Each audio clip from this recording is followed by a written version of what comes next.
Nasa yung bato mo, pagsubo mo tsaka magdadarna, di ba?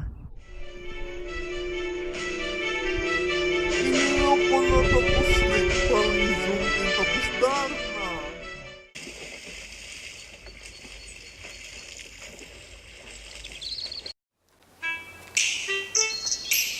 I'm shy. Guys, welcome back. I'll be making outfits inspired by Darna. Kung narinig natin yung sarili nating boses sa video, parang gusto natin lumunok ng bato. So obviously, the reason why you click this video kasi nakita niyo yung word na Darna. And I'll just get straight into the video kasi nahihiya ako magsalita. Kaya, let's go. Paano na kaya? So, for the top part of this outfit, meron lang akong white na t-shirt, tas ginawa ko siyang crop top, and then pininturahan ko siya ng gold and red paint. And then after that, nilagyan ko siya ng dimensions.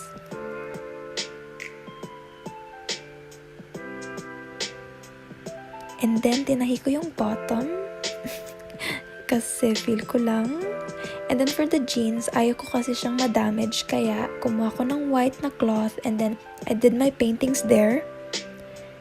And then afterwards, tinahi ko siya by hand sa jeans para madali lang siya matanggal and hindi madadamage yung jeans. And then for the belt naman, I just used some foam and of course glue gun. I measured my waist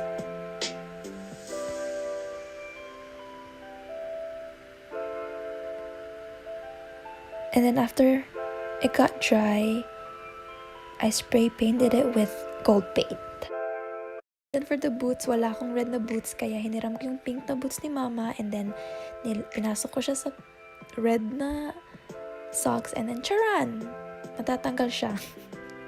Nasa yung bato mo, pagsubo mo tsaka magdadarna, di ba? Hindi ako natapos parang zoom in tapos Darna.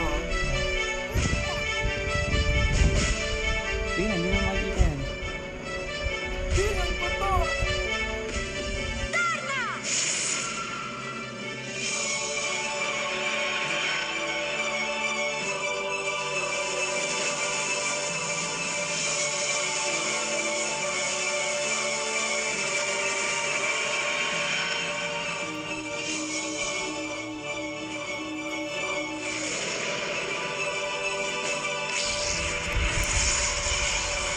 Paano lumipad si Darna? Paano lumipad si Darna? Ganyan. Ay, ganyan.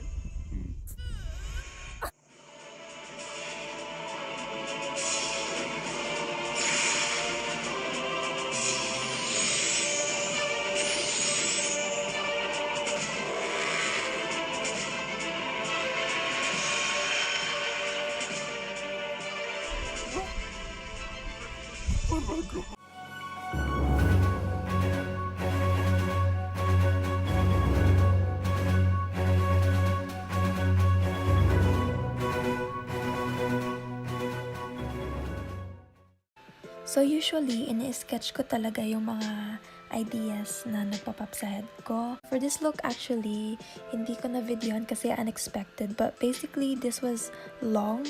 But ginawa ko siyang crop top and then tinanggal ko yung harap niya. And then for the sleeveless naman, I had an old dress. And then, ginawa ko siyang sleeveless. Mas madali sana kung may red sleeveless na ako. But yeah, pinunturahan ko siya ng malaking star.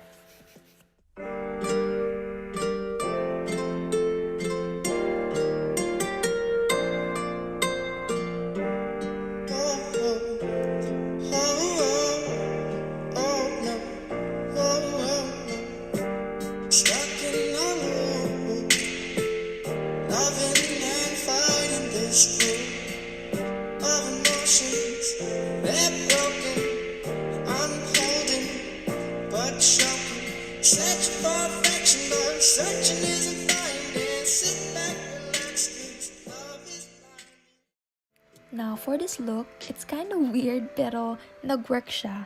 Basically, binalutan ko ng masking tape yung kaluluwa ko and then nilagyan ko ng one layer of hot glue. Lagyan ko ng foam na parang leaf yung shape. And then, spray painted it with gold. With something sharp. Yan, parang kinurve ko siya. Ganon. Parang feather effect. Hindi ko alam, but yeah, parang leaf yung niya, itsura niya, ganon. Gets nyo na yun? And then sa middle, nilagyan ko ng diamond. Yeah, nilagyan ko ng diamond. And then, pininturahan ko ng red. I put some white. I added some sequins to make it look fancier. And yeah, that's the finished look.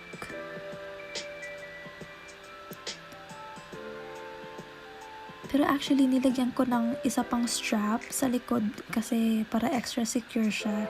And then instead of ribbon, nilagay ko hook. And then for the boots, yan, masking tape tsaka Sharpie lang para matanggal agad kung ayoko na.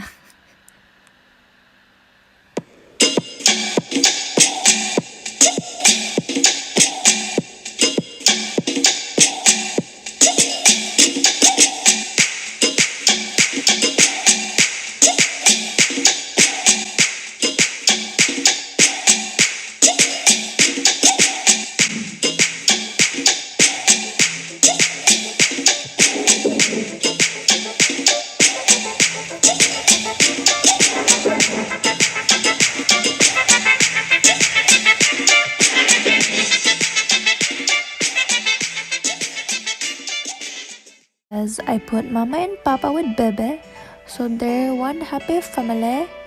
And then kinat ko just like that, and then may 3 pieces na ako, tapos tinahi ko sila together. And charan! Sorry guys, hindi ko ma-explain, but yeah, there's ribbon there, and then shoulder straps, of course. Tapos yun, nag-search na ako ng stars, and then trinace ko siya.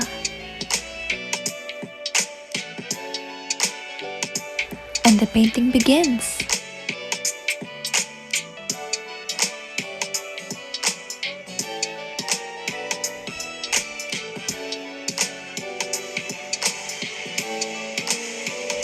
I added some dimensions, as you can see.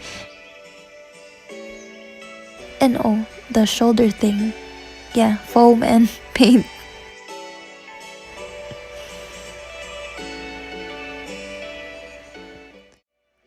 And for the jeans, sorry wala akong video, but it's just plain white jeans. Tapos yung mga letra na black is fabric na dinikit ko gamit glue gun.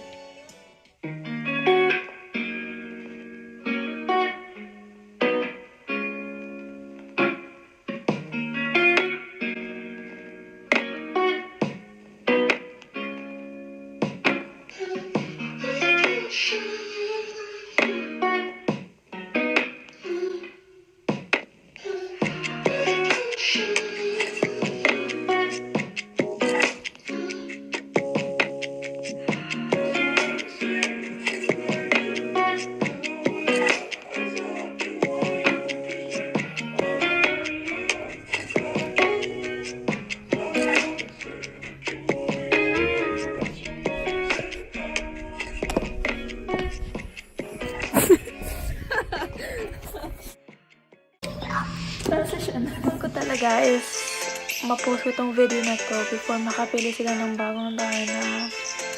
Charot. I really hope you guys had fun watching this video as much as I did have fun making it.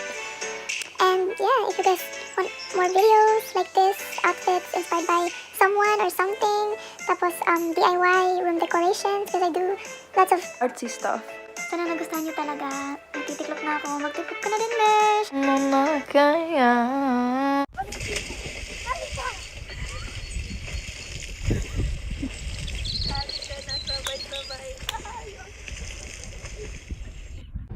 ba?